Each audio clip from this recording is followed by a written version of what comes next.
Today we're going to be talking about the age of reason. Yes, that is right, the age of reason. And there are two things of the age of reason that we have to really dig deep into today, and that's what we're going to do on our show today. The first is going to be the role of government, and then it's going to be the economy. Yes, we know the economy is a hot button issue right now with the coronavirus and the stimulus and the bailout. Everything's going on. It's going to exactly connect to what we're dealing with today.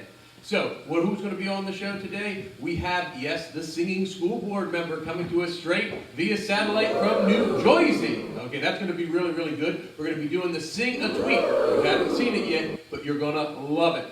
Also, we're going to be doing French food or economic theory. My own mother's coming in on that one. That's going to be really, really good. You do not want to miss it. And then we're going to be doing something that is going to be actually a little academic.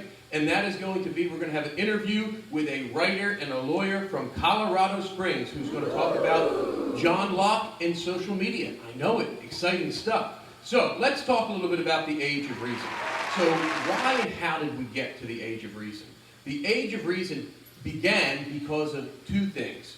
The weakening of the Catholic Church and the increasing influence of the individual on society. That is right. We are ditching conformity and we are dealing with individuality. How did that come to be? Well, it started in this little time period called the Renaissance, right? When humanism comes around. And what is humanism?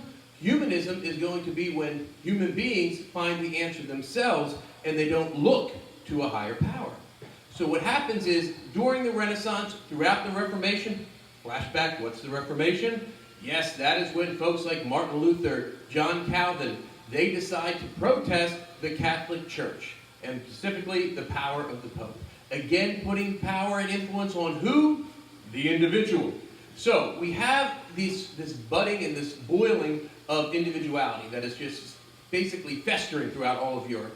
And it really hits its peak with the Age of Reason, when everybody says, you know what, we don't need a king, we don't need a pope, because we got our mind. And from this point on, Europe is now struggling. How will it govern? Does it govern with one king, or will it govern through the will of the people? And this is all possible because of what happened in the Middle Ages, in the Renaissance, in the Reformation, and so forth. So we're going to talk a little bit about that. Our big players here are going to be John Locke, because John Locke, he has a big idea about how government should be. He thinks that government of the people, by the people, right? He believes that people should give up just a little bit of their rights in order to protect life, liberty, and property. But he does not believe in one king or one monarch. Who does believe in one king and one monarch? You better believe it. That's Tommy Hobbes. Our boy Thomas Hobbes is going to be a focus of the show today. So that brings us into economic theory. If government theory is going to focus on the individual, what do you think economic theory is going to focus in on? The individual. Prior to the Age of Reason, we had what is called mercantilism, right? That believes that a country must produce its own stuff. A country must produce all the goods it needs. Now, let's take, for example, if you have a country that makes a lot of cheese but doesn't do a lot of crackers very well, what are you going to do? You're going to make both cheese and crackers under mercantilism, because mercantilism is a zero-sum game. What do I mean by that? I mean that if I decide to trade with my country to the south, or country to the north, that means I'm giving them money for their product. So let's say that in Canada they make great crackers. Here in the US we make great cheese. You would think that I will trade them some cheese for some crackers, but in that exchange, Canada gets money. If Canada gets money, that means the US loses money. So mercantilism is about competition. It's about zero sum. So in mercantilism, the US would make both the cheese and crackers. But then capitalism starts to creep up. And that's when you would say that makes zero sense. So let's go ahead and trade for the crackers in Canada for the cheese in the US. We're going to talk all about that. And that's going to bring us back to Thomas Hobbes. So Thomas Hobbes, he believes that people act like this.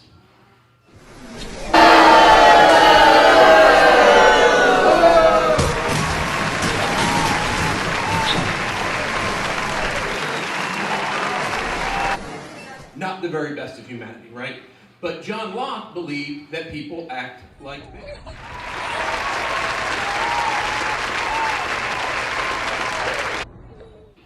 two different views, right? So today we're going to kind of dig deep and figure out which worldview is right. Should we believe Hobbes? Should we believe Locke? Should we believe mercantilism or should we believe capitalism? We're going to discuss this, have a lot of fun on this very first episode of History Repeating. Be right back. You worked too hard, you ate too much, the cheesecake made you greedy. Let your aching head and stomach hear this message from old Speedy. Alka-Seltzer, plop, plop, fizz, fizz, oh, what a relief it is. Plop, plop, fizz, fizz, oh, what a relief it is. Those Speedy bubbles relieve your upset stomach and headache fast. For acid indigestion alone, Alka-Seltzer Gold. Oh, what a relief it is. What a relief. Welcome back to History Repeating, and my name is Joe Murray, your host, and we're going to talk a little bit about Thomas Hobbes and John Locke. Both men were very good intellectual thinkers of the Enlightenment and the Age of Reason, but both men had two very different worldviews. So let's talk about John Locke. John Locke, he kind of came up with the Glorious Revolution in England. That, of course, is where we had a complete changeover in power in England without a drop of bloodshed. That's huge during that time period because it didn't take much to spill blood back in the early 1600s, 1500s. They actually loved to spill blood.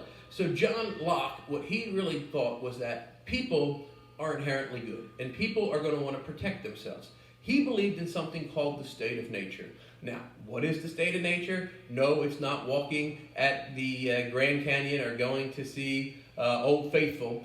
The state of nature is what all humanity is in before we have a government. So John Locke said, you know what? If we're in the state of nature, that could be tricky.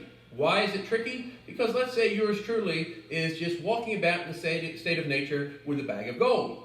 And let's just say a linebacker happens to be walking down the same road. That linebacker wants my gold. Who do you think is going to win that? Not me. So the linebacker just claps me over the head, takes my gold, and off he goes. What would stop that? The police. What do we need for the police? The government. So John Locke says, you know what? We need to enter into an agreement with our government that we will create a government that will be ruled by the people with the consent of the people, and the government only has three functions: to protect our life, to protect our liberty, and to protect our possessions, thus my gold. Now, Tommy Hobbes, on the other hand, he didn't like that. He says people are inherently nasty and brutish. Given the opportunity, people will take advantage of you, they will steal from you, they will do all sorts of nasty things to you. So he wrote a book called The Leviathan that said the only way you could have a real, true, safe government is if you have one absolute ruler, and that ruler would be the king. So that brings us to our next segment, which is going to be our top 10.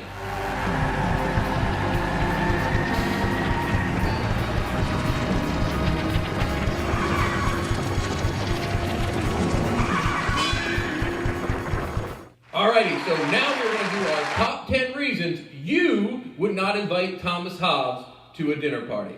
Let me get them out right here. Hold on one second. Alrighty, reason number 10. He never stopped talking about mythical sea creatures. Alrighty, reason number 9. He'd make everyone sign a social contract before they could enter his house. Reason 8. He always brags that his house is better than yours. Oh, this is one. If you did not follow his seating chart, he'd have you executed. Number 6. He would tell you what to eat and what not to eat.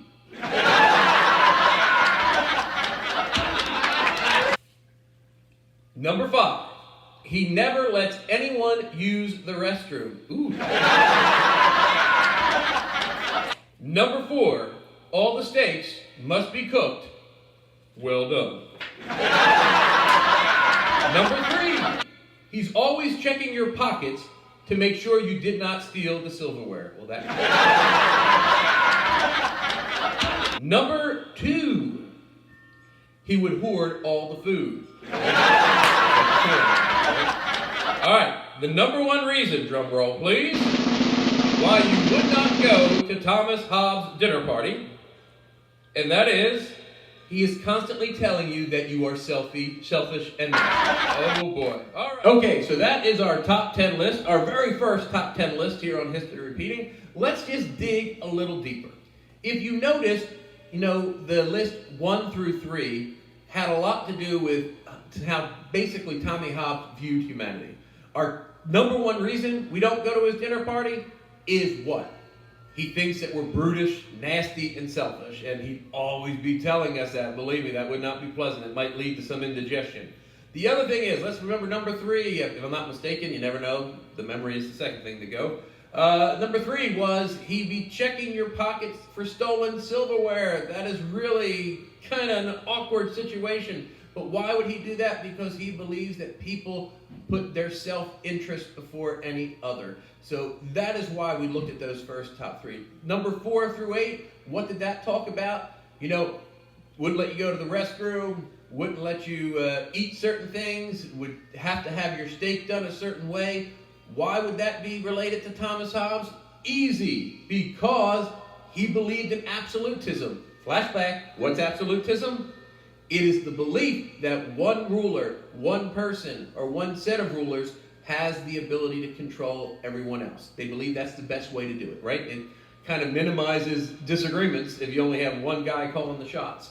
And then finally, I mentioned something about him having to sign a social contract before you enter his house, because in his book, The Leviathan, he actually develops a social contract. Now, Johnny Locke, of course, is going to take that social contract and do something completely different with it, but for Hobbes, he's really the first guy that does that. And that leads us to Leviathan, and that would be the top 10, number 10, which is he's always droning on and on and on about those mythical sea creatures, because that is exactly what a Leviathan is. And why would he name his book a Leviathan? Because the government, the power of the government is a Leviathan. It's all powerful and it's all encompassing. It will devour everything in sight. So it's only fitting that Hobbes would name his book Leviathan.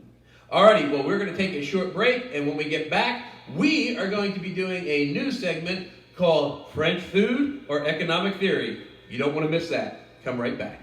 Eddie, this is Mrs. Butterworth. Hello, Eddie. I love your syrup. I make 2 syrups, regular and light. Mrs. Butterworth. And they're both delicious Because they're thick and rich and buttery. she really talks better than you. Mrs. Butterworth's is twice as thick as maple syrup, so it pours slower. And it's made with grade A butter. Mrs. Butterworth's, regular and light. Alrighty, welcome back to History Repeating. I am your host, Joe Murray, and what we're going to be doing now is a new fun segment, which I call French Food or Economic Theory. And to help me go through this segment is probably an all-star. She is a huge Patriots fan, and I owe her pretty much everything because she is my mother. So welcome to the show, Evie Murray. Hi, everybody. Good to see you, Mom. Nice to see you, Joe. Alrighty, so, you and I tend to have some fun in the kitchen, do we not? It depends if I'm allowed in the kitchen. That's going back to my kids out there. I'm kind of an absolute ruler in the kitchen, and so is Mom. So when you have 2 absolute rulers in the kitchen, we know what happens with that. But we're going to be playing something called French Food or Economic Theory. Are you thrilled? I'm so excited. I'm sure you are. So here's how this game will work. I'm going to read you a word in French, and you will tell me if you think it is food or economic theory. All right, are you ready? I'm ready. Are you sure? I'm ready. All right, so let me dig into my treasure trove of words. All right, now this first one should be pretty easy. Oh, God. This is where I look stupid. Okay, we started off pretty easy. Hors d'oeuvre. Oh, that is easy. That is food. Okay, bonus, do you know what it means? It's like an appetizer. Oh! Ding, ding, ding, ding, ding, ding, ding. All right, she's got through the first one. Okay, food or economic theory? Laissez-faire. Uh-oh. That's a tough one. I'm going to say economic theory. And I would have to say that you are Correct! She is now 2 for 5. Alrighty, ding, ding, ding, ding, ding. Alright. I think we're going to be pretty easy on this one. It would have been easier if you let me see them beforehand. Well, that would not be fun, is it? I tell you what, that would be fun. Do you think that would be fun out there? We don't think that would be fun. Alright, here we go. Escargot. Ah, that's easy. What is it? Alright, food, what is it? It's a snail. It is. It's what's for dinner tonight. Escargot. There we Not go. for me. All right, here we go. We're getting a little bit harder now. All right, we're getting a little bit harder. Moutarde glace. Moutarde glace. Moutarde glace. Would you put that in a sentence, please? I just read moutarde glace. Okay. Economic theory? All right, that is actually mustard ice cream. All righty, last one. Okay. If you get this one right, I don't punish you.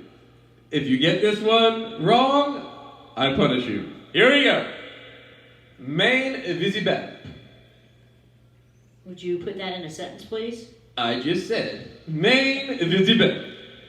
Would you spell that, please? M-A-I-N space V-I-S-I-B-L-E. Main visible. Well, we've had all the food, so I'm going to go out on a limb and say economics. You're right! It's economic theory! That is called the invisible hand. So let's give her a round of applause. Alrighty, Mom. Well, that is it for right now. Thank you for stopping by. Sing a song. Next episode, that will be episode 2 of History Repeating. See you later now. Give me a hug. There we go. Alright, so we're going to go over a few of these words that we just went over. Well, we obviously don't have to go over mustard ice cream, but we are going to go over the invisible hand. Now, Adam Smith is the one who came up with the invisible hand. And it's not something out of the Addams family, I promise you that. It's not something like this. What it is a force in the marketplace that is going to move people and goods that will help supply and demand. So let me give you an example. Oh, we have a new guest coming on right now. This is, come on up here. This is our dog, Mr. Bojangles. And he is my stellar student, even though he likes to bark a lot. Right, Bo? Yeah? Is that right? Uh-huh. So you want to help me go over some economic theory? He loves economic theory, right? He loves it. So we're going to let him sit down for a second while we talk about the invisible hand. So what is the invisible hand? Let's say that I open up a bread shop, and I'm charging $1 a loaf. There is no other bread shop around, right? None around. I can not only charge $1 a loaf, but does my bread have to be good? No, it doesn't, because there's no competition, right? There's no competition. I can make the worst bread known to man, but I'm the only guy in town, right? You're going to buy my bread. But then intern Chris, who you're going to be meeting in a little bit, he opens up a bread shop, and he is selling his bread for 50 cents a loaf, and his bread is better quality. Where are the people in the town going to go? They're going to go to intern Chris, unless I'm an absolute ruler and I have them all executed. But in this example, I am not. So why are they going to intern Chris? Cheaper price, better quality. That is the invisible hand. It will move people to meet supply and demand. So how do I compete? If I still keep my bread $1 and my bread is garbage, will anybody buy my bread? No. So that means I go bankrupt and out of business. The only way I compete is if I make my bread better and cheaper than intern Chris, which I'll do. So anyway, that is the invisible hand. So that is what we're talking about with the invisible hand. All right, Beau is kind of bored right now, so he is leaving. So let's finish up with laissez-faire. That is basically French for let go. And what that means is that the government has zero control in the economy. That is completely different from what I talked about in the monologue, which is mercantilism, where the government has a greater control in the economy because it wants all the goods made here in the United States or whatever country we're talking about. So laissez-faire is more of a free-flowing idea of get government out of the way, let business be business, and let the invisible hand guide supply and demand. So I hope you understand that segment. We're going to have a short break, and when we get back, it's my new favorite segment that you're going to love and might have somebody soaking wet. That is Sing a Tweet. We'll be right back. All Out is the only way you go. And it earns you the rewards of success. Naturally, that includes the car you drive. Distinctive, elegant. Seville goes all out to achieve your high goals for luxury travel. Drive the 1985 Seville, the car for those who, like you, choose to go first class all the way. Best of all, it's a Cadillac.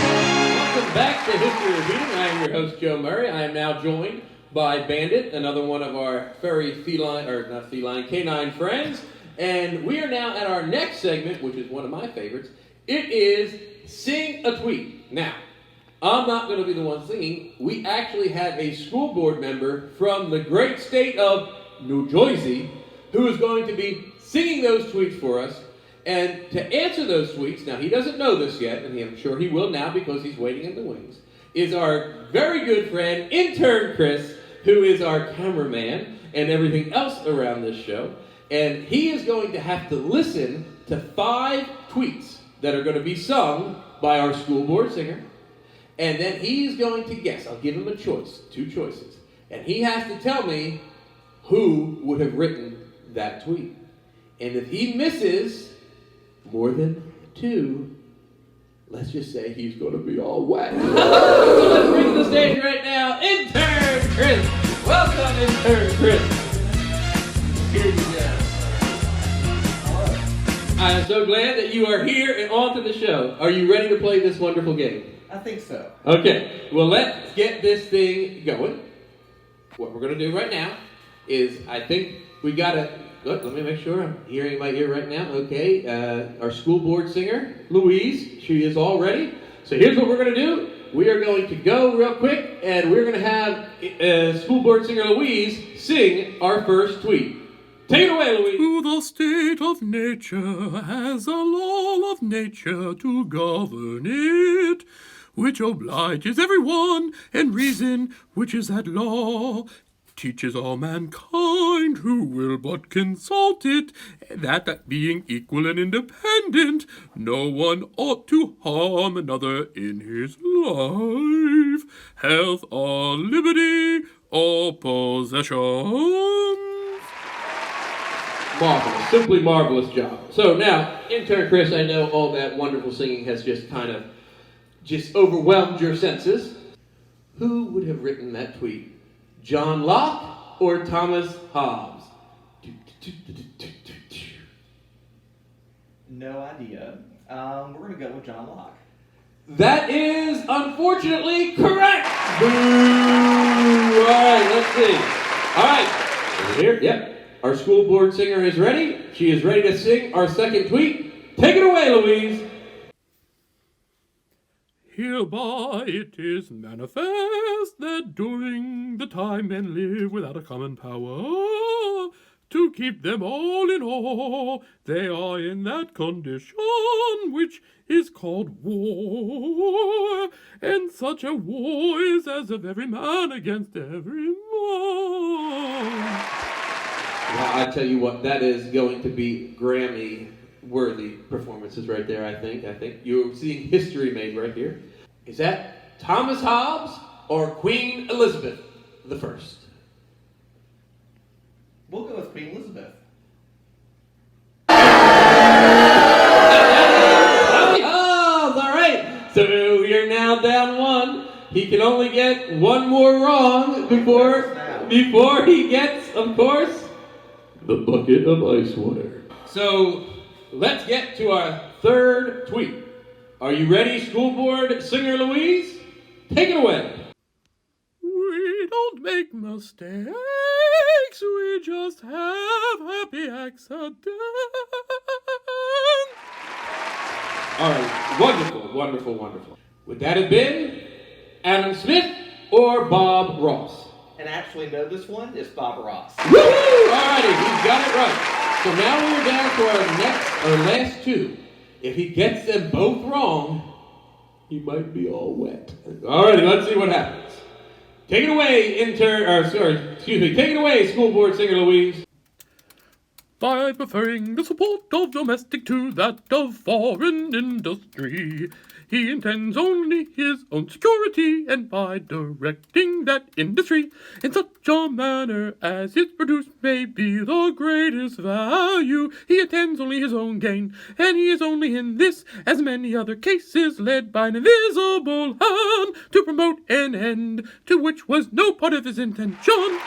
Alrighty, wonderful job again. All right. Is that going to be Thomas Aquinas or Adam Smith?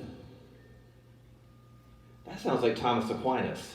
He got it wrong, ladies and gentlemen. We are still in the running for a drenching. Woohoo! Alright, it all comes down to this. Are you ready? Intern Chris. I am not, but let's go ahead. Let me give it away to our school board singer, Louise. Take it away, Louise. Never gonna give you up, never gonna let you down, never gonna turn around and desert you, never gonna make you cry, never gonna say goodbye, never gonna tell a lie and hurt you. Is that Lionel Richie or Rick Ashley? Rick Ashley. Oh, he got it right. He is now safe from the drenching of Sing a Tweet. All right, well, you will join us back in a few moments when we will go over these tweets and get to our interview. We'll be right back. What's going on? Well, we ordered a gift online, and we really need to do something with it. I'm just not sure what. What is it? Well, just return it. Returning gifts is easier than ever with priority mail flat rate boxes from the Postal Service. If it fits, it ships anywhere in the country for a low flat rate. Plus, I can pick it up for free. Perfect, because we have to get that out of this house. Come on, it's not that big. Oh, yeah, that's got to go. Priority mail flat rate shipping starts at $4.95, only from the Postal Service. A simpler way to ship and return.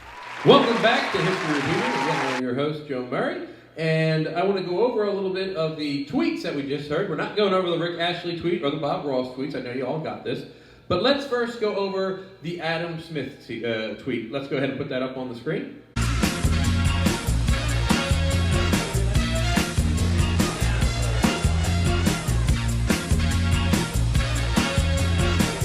So what was the giveaway that this was Adam Smith?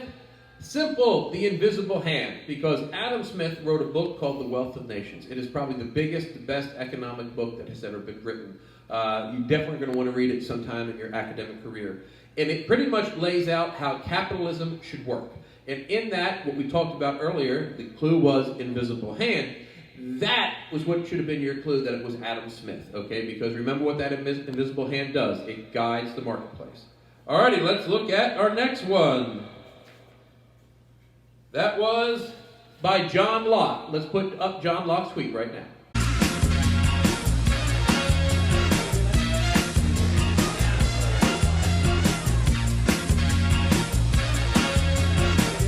All right, what was the big clue about John Locke, right? When you see that tweet, what would have been the big clue? And it would have been two things. The state of nature. Remember we talked about that in the monologue. The state of nature is where all men are without government. But number two is that he considers all men equal, and we join together to protect what? Life, liberty, and property. So he believes in the goodness of human beings, and he believes that human beings will come together to protect those things. All right, our last tweet we're going to look at is that of Thomas Hobbes. Let's get Hobbes' tweet up on the board, or on the screen.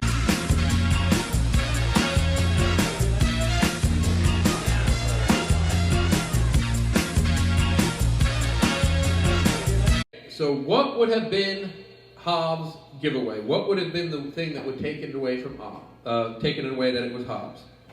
And that would have been a state of war and needing to be in awe of one ruler. Okay, because remember, Hobbes believed that you had to have absolute control in order to keep all those nasty tendencies of the people in check. People won't be nasty if they know there is a king that could potentially kill them.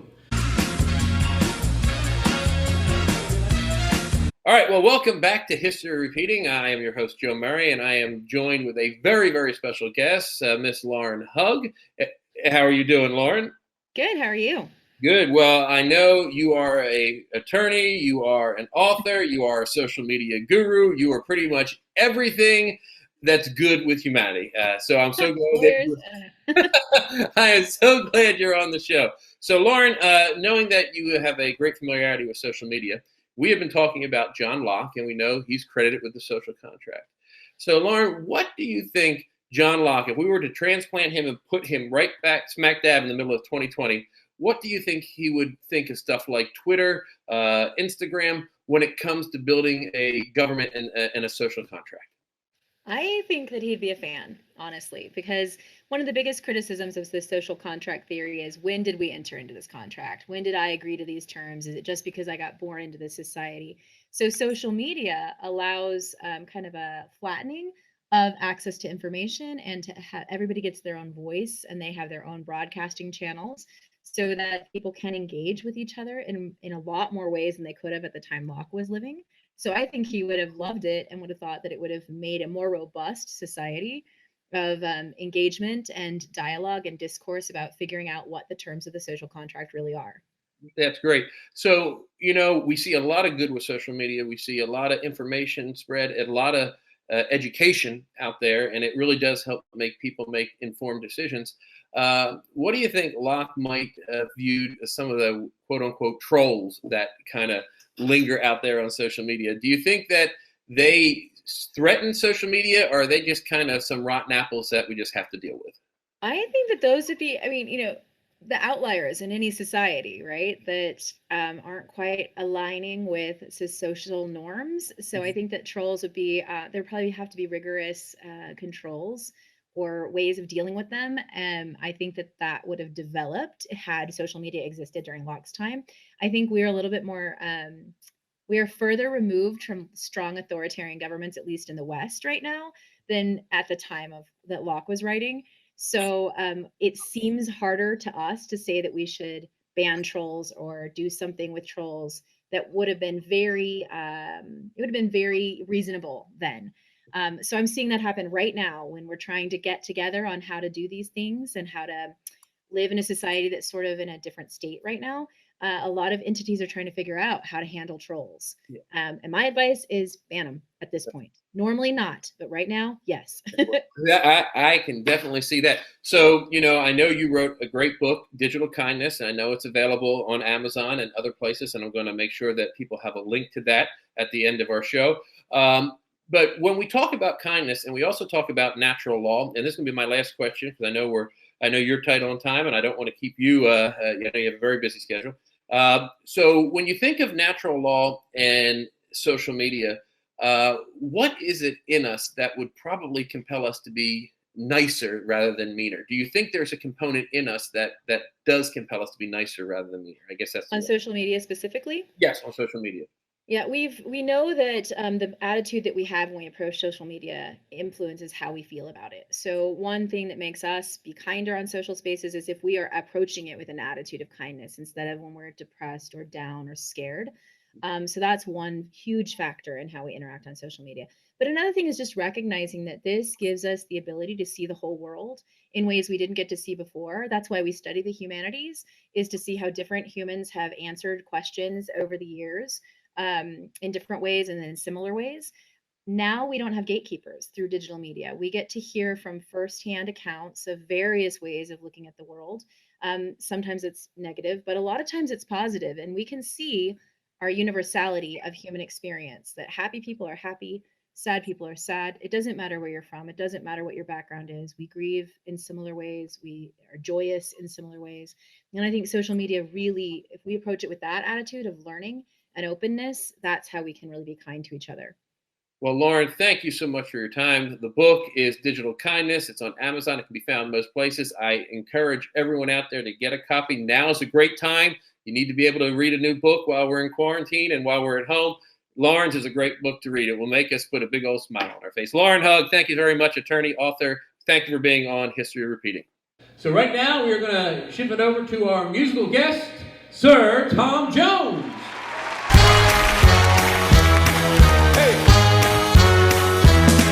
Hit the road, Jack. Don't you come back no more, no more, no more, no more. Hit the road, Jack. Don't say? Hit the road, Jack, and don't you come back no more, no more, no more, no more. Hit the road, Jack, and don't you come back no more. Oh woman, don't you treat me so mean. You're the meanest old woman that I ever seen. I guess if you say so, I got to pack my things and go. That's right, hit the road, Jack, and don't you come back no more, no more, no more, no more. Hit the road, Jack, and don't you come back no more. What you say? Hit the road, Jack, and don't you come back no more, no more, no more, no more. Hit the road, Jack, and don't you come back no more.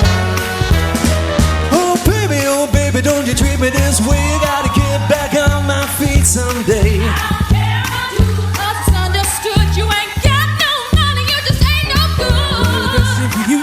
So I got to buy my things and go. That's right, hit the road, Jack. Yeah. Don't you come back no more, no more, no more, no more. Hit the road, Jack, and don't you come back no more. Oh woman, don't you treat me so mean. You're the meanest old man that I've ever seen. I guess if you say so, you better pack your things and go. That's right, hit the road, Jack, and don't you come back no more.